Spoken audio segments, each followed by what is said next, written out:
let's take a look inside of the companies that make up LaunchLane Accelerator. These companies represent tomorrow's economy and job creators. For this particular cohort, they're challenging the pace, place, and perimeters of healthcare. Today, I'm here with Jessie Garcia, and we're going to talk about Tozuda. So we'll just jump right into it. Jessie, you're the CEO and founder, and tell me a little bit more about Tozuda. Yeah, absolutely. Thanks for having me, Liz. Tozuda is a company that designs and manufactures safety products for sports and industrial applications.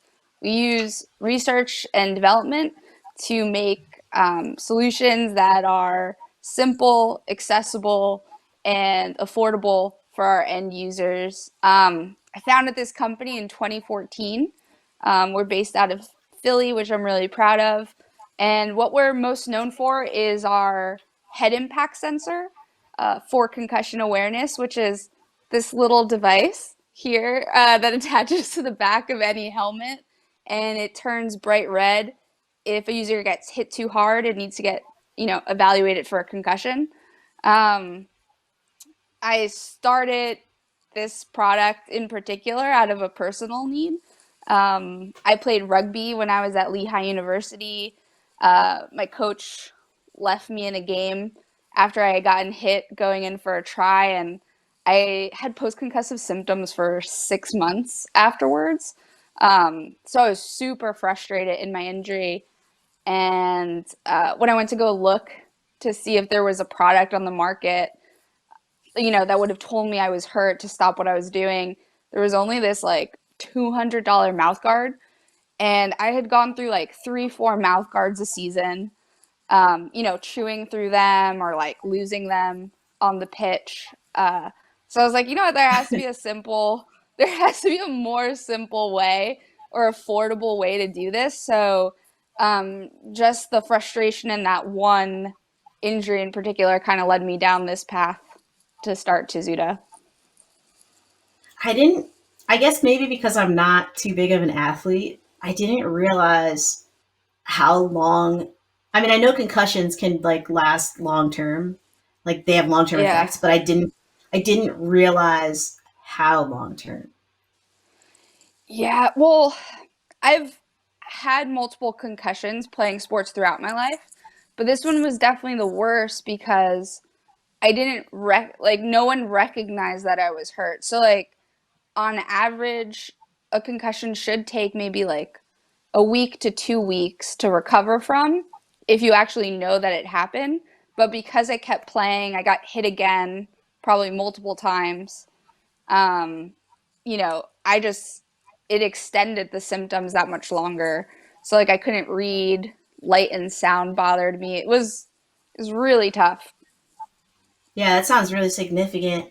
And I mean, it makes sense because if it's one of those things where it's invisible and you can just get by with continuing to play a game, not knowing you're injured, and that's really serious. I mean, and I know that when we first when we first learned about Tazuda, we had a lot of questions about how y'all measure things and everything. I mean, y'all have put in a lot of work as far as research goes, and getting this together. And we'll talk a little bit more about that too. But I guess let's jump right into when you applied to Launch Lane in the fall. What were you hoping to get out of the accelerator for Tazuda? Yeah. So, like you just kind of mentioned, we had spent over 6 years into understanding correlation to force. This is a whole new mechanical way of detecting force. So it was like so much R&D into the product itself. And by 2019, we had, users, some initial sales, things like that. So we felt like we were just at the starting blocks. We have a great team of engineers, and we're like, you know what, we need business development help. And when I found LaunchLane, um, actually someone sent me like, shoot at me over a tweet about it, and I was like, oh, I gotta like apply because I love the idea of the commercialization of the actual tech. Because I'm like, our product and our tech is only good if it's in people's hands, and um, I really wanted to go in with sales and marketing focus because we're all engineers and that's where we tend to like put our time and effort. Um, but it's been great so far just to have to actually be thinking more business development wise in the program. Yeah. What are your thoughts on the the impact of switching to virtual for the accelerator just in general? I mean, it's really been interesting from our end, as being leaders of the accelerator programming, but then Yeah. to know that y'all have to go through it on the other end. I'm just really curious to know how's it felt to have that change. Um, I think I'm really happy we made the change because I was worried that, it was supposed to be in person, then it would just stop, and we were really looking forward for it to actually continue. But I think it's been a great adjustment. I think, um, been taking the time to try to connect with the other founders like one on one and just, help out wherever, we can and vice versa. So, um, it's just nice to have a support system right now because we all are in isolation in our own ways. Um, and obviously, it's been a big struggle just in general with COVID. Um, but I look forward to like Thursdays, because I'm like, oh, this is like my hype group. Like this is, um, they're gonna give good feedback, and uh, I'm just happy I have that support system now more than ever, because I didn't really have that before, at least from like other founders very periodically and methodically. Yeah, and I think that, I mean, for me, I feel the same way when I get to hop on the calls.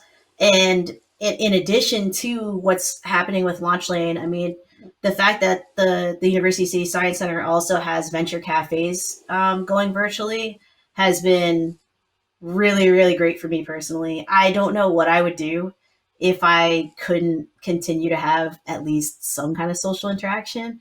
And for me, Yeah. Venture Cafe and Launch Lane, those have been, the biggest part of my social like interactions while I'm stuck here at home. But it's it's cool that we get to take this time to talk about these things too, because I think that people need to know that they're not the only people. They're not the only ones being impacted by this. How since the pandemic, how have your priorities shifted for Tazuda? Yeah. So they've shifted a lot. Pre-pandemic, we were doing our first IRB approved study. We were doing an impact study with women's roller derby. So we had team members going to every practice, every scrimmage, every game. So very heavy into that. And that all had to come to a pause and postponement, really a postponement until they start again. And then it was kind of this like digestion of that, hey, this affects all sports, not just our study too. Um, so I think from a strategy perspective, I'm trying to be less reactive and more strategic during this time. And I'm really trying to figure out like our timing to market, which is hard to predict because we don't know when things are going to get like rolled out again.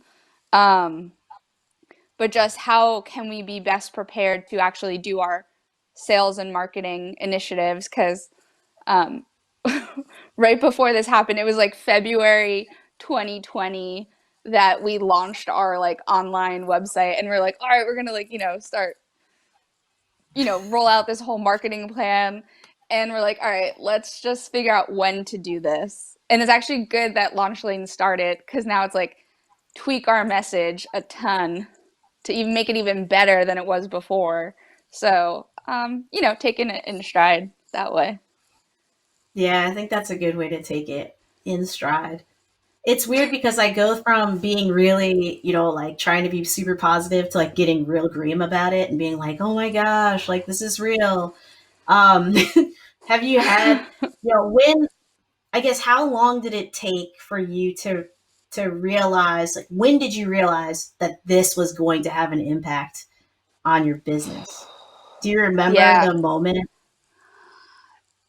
it was definitely like, at first it was like a little denial, you know. at first, like the first like week. It was a little denial, and then like the second week, I was talking to Erica, who's like in charge of like roller derby, and I was like, you know what, like I need to pick up all this equipment because, well, it's a lot of equipment and it's expensive. So I was just like, all right, I gotta go get this because I don't know how long we're gonna be with like without going to like the roller john, whereas where they practice. Um, so that's when it became a reality. And then I was just like, oh man, like if we're not doing this, we're not getting revenue in. Like, how am I supposed to keep my team, you know? So that was probably the hardest slap in the face, was like realizing it affects my team and more than just me, obviously. Um, and that's when I was like, all right, we have to figure out how to survive. Not, you know, like we were getting to the point where we were like, I don't want to say thriving, but you know, like we were stable, and now it's like back to survival mode. And how do we just like get past this COVID situation?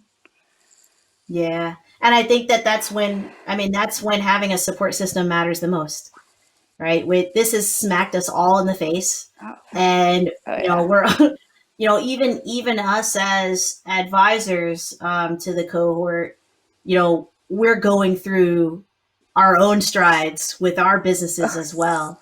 And I think that Yeah. that's the hardest thing, is like setting aside what's going on with you and being able to think about the people you're working with, right? For me, it's Mm-hmm. my clients. For you, it's your team. And Yeah. it's a lot of extra pressure that feels very unnecessary. Come on, Mother Earth. Like, stop playing around with it's us. it's totally so much pressure because it's like I said, there was so much buildup to even getting to like February of 2020, and we're like, you know, like I said, I felt like we were just like stable, starting, and now it's like this could all like stop if you don't figure out how to get through it, you know?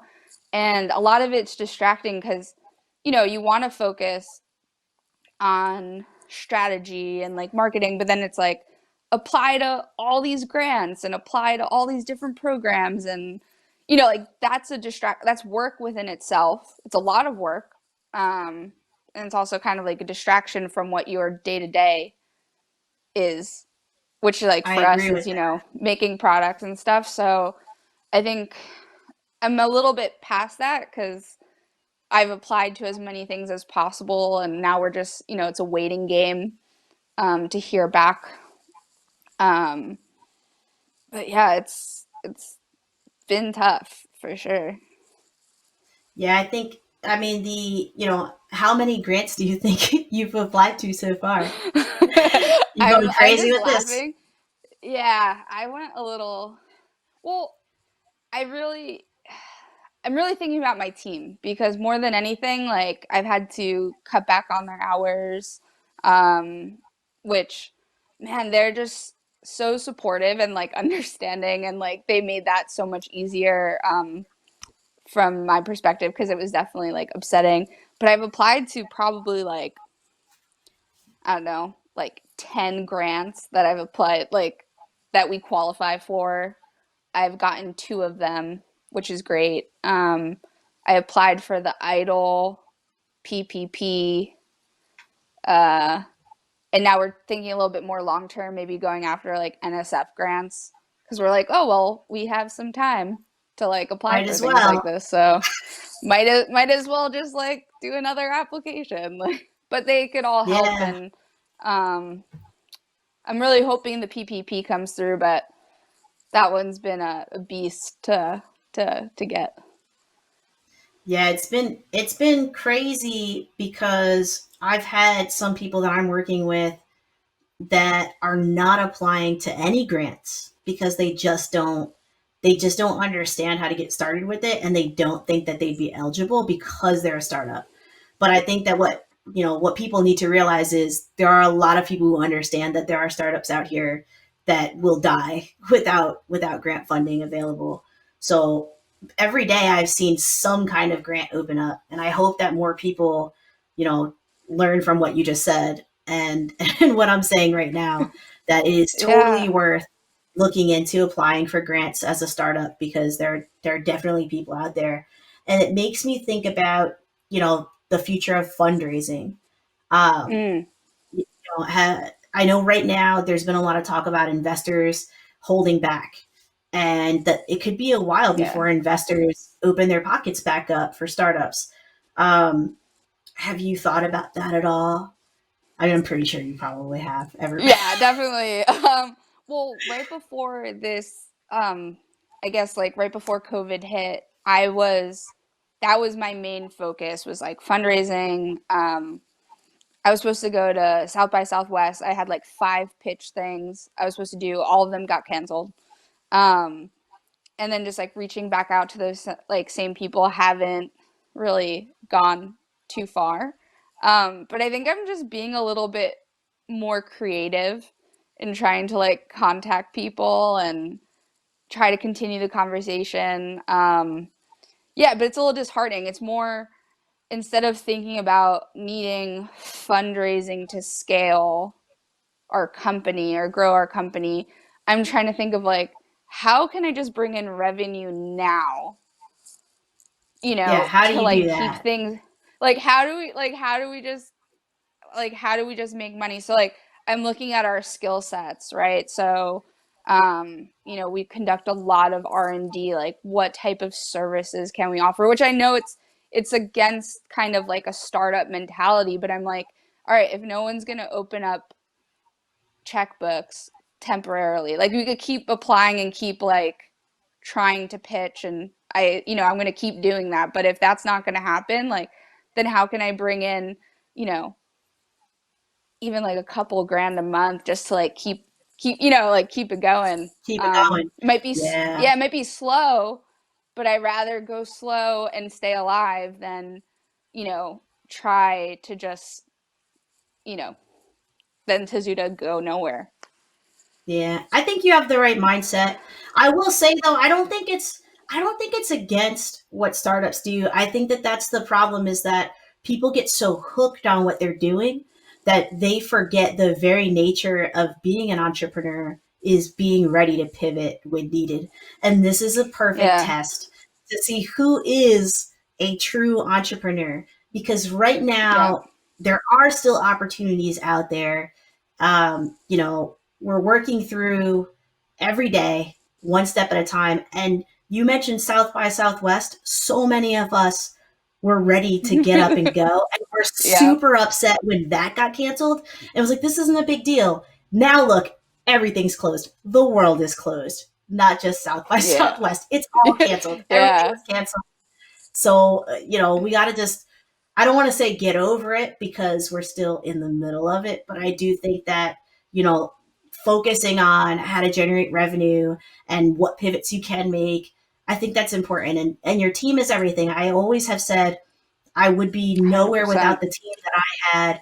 And, I think that you have the total, like, correct mindset about this. Uh, Yeah. and, what do you think has been the hardest thing about working virtually Ooh.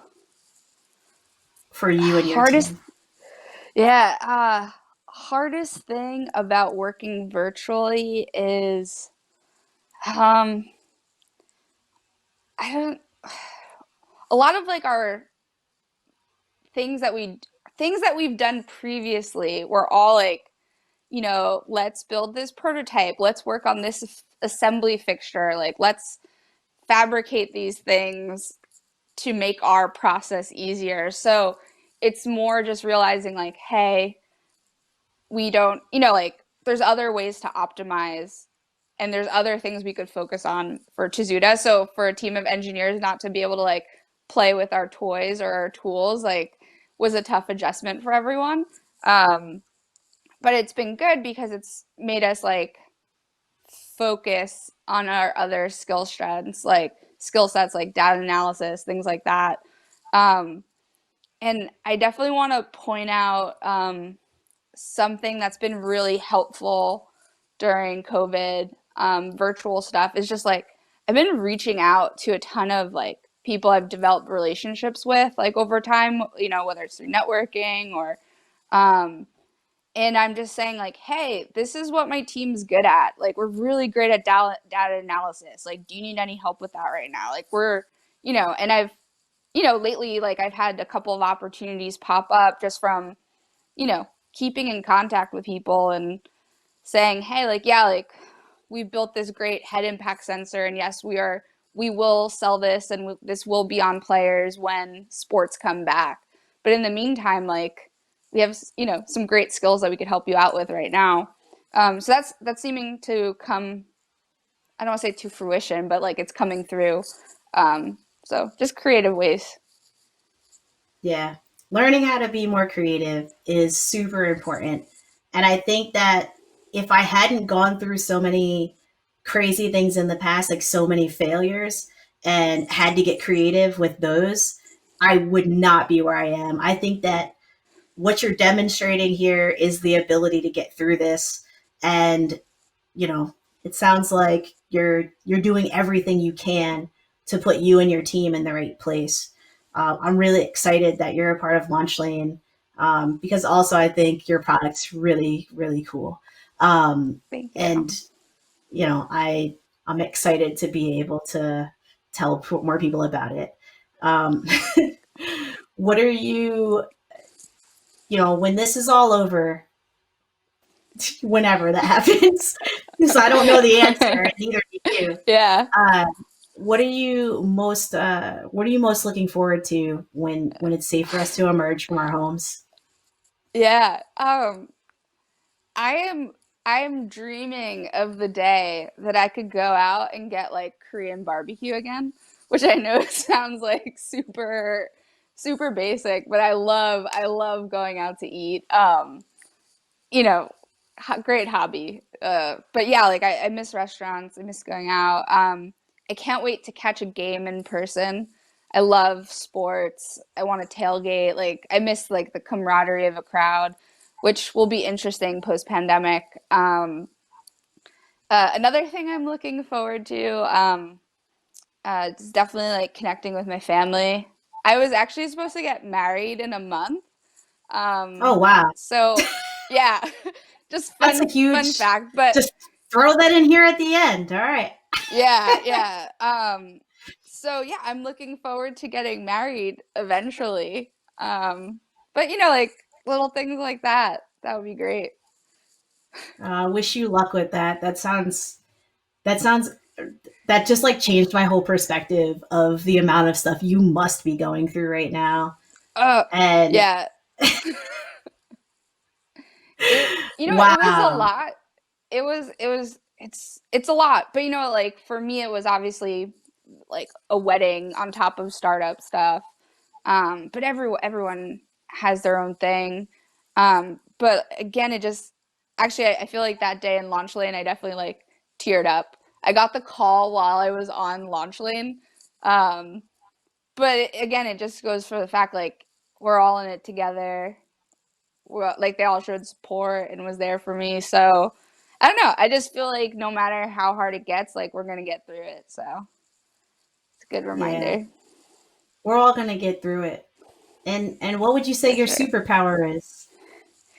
Ooh, I would say I'm a survivor, for sure. That's my superpower is being resilient, and I think you know I've come to learn that we can't control everything around us, right? And sometimes there's no good reason as to why things happen, and like this timing of COVID, like there's no good reason why this is happening right now. Um, but your outlook and your perspective, if you could change that, then I think you could survive anything. And I think that's what I'm just trying to like remind myself and use that as my superpower is my outlook on what's going on. That's such a beautiful way to wrap this up. I love that. I Thank think you. that's being a survivor is the best, right? Yep. You can't really you can't really be a successful entrepreneur if you're not also a survivor in some kind of way. You got to be Yeah. resilient, and we're all gonna persevere through this together. So, that was lovely. That's gonna stick with me. Thank I'm you. gonna Yeah. soundbite that one too. I'm gonna soundbite that. Yeah. how can how can people learn about Tozuda? How can people get in touch with you if they want to partner or anything like that? Yeah, absolutely. You could visit us at Tozuda.com, which is Tozuda. You could follow us on Instagram or Twitter at Tozuda LLC. Um, if you want to get to me, it's Jessie.Garcia at Tozuda. Um, but yeah, lots of ways to reach out. Would love to, talk to anyone and everyone. So please feel free to hit Hey, me up. be careful with that one. What That's true. you might get anyone and All everyone. right. What what what Not. what what what, what kind of things? What kind of things are you looking for potential partners, and also, anything else that you're looking for right now that any like someone Yeah. watching this might be able to, or listening to this might be able to help you with. Yeah, absolutely. You know, we are still actively raising money, so happy to send over a deck to anyone interested in learning more about how we could, give you a nice ROI. Um, or, just in terms of partnerships, if you are attached to any school districts or leagues, our product can definitely help your athletes or kids when they're back on the field. um, yeah, feel free to reach out for anything like that. All right, awesome. And I'd like to try it out on a bicycle helmet, because that's what I the closest I get to wearing any kind of helmet. Yeah. So let's Well, talk about that yeah. sometime too. Yeah, I was just gonna say that's definitely like a marketing strategy we're not just considering. We're just like, recreational sports are still happening right now. So I think that's where a lot of our efforts are gonna go to at first, not just That'd team be sports awesome. anymore. Yeah. Yeah, I've been hit by a With car before on my bike, so I Oh my totally, gosh. I definitely think that. I mean, that was one of the reasons I was so excited about the work you're doing. I don't play a lot of physical sports for other people, but I used to be very into aggressive sports like inline skating and skateboarding and BMX Yeah. and tricking on my bicycles and things. When I was younger, I'm a little bit old for that now, but I still, I still do cycle. And I did not cycle for my first couple of years living in Philly because I was horrified of getting hit by a Yeah. car. So I think that, you know, I hope that people reach out to you to ask more about that too. Just because I'd like to Yeah. see you go that route as well. But I'm psyched about the work you're doing. I think your energy is great. What you're doing is really, really important and can help a lot of people that might be Yeah. impacted by these things, called concussions. I don't know why that took so long for me to get to that word. Um, but thanks so much for talking to me Yeah. today, Jessie. And Yeah, no, thank you. I appreciate it. Thank you.